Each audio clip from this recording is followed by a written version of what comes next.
حرفات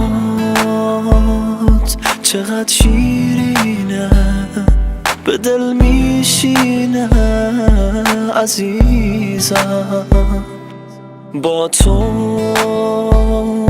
از یه دنیا هست، از یه دنیا هست لبریزم.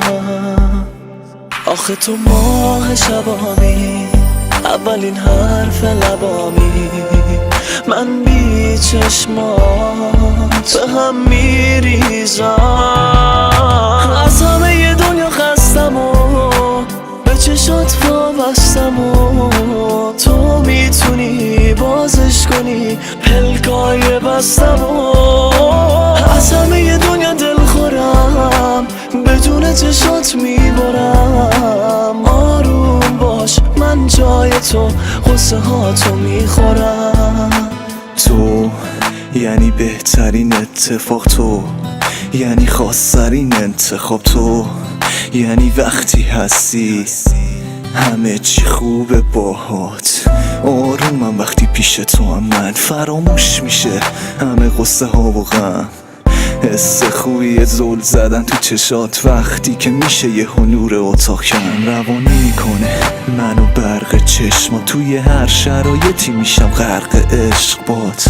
دیدنت انقدر دیوونه کنند است که شاه شطرنجم میشه کیشما. آخه تک ستاره توی آسمونی، وقتی نیستی اصلا استفاده خوب نی. واسه داشتنت با دنیا میجنگم، چون تو تنها آرزومی. حرفات پر از احساس منو میسازه دوباره.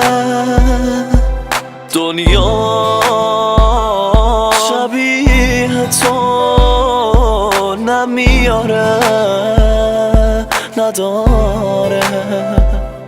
آخه تو ماه شبامی، اولین حرف لبامی، من بی چشمات به هم میریزم.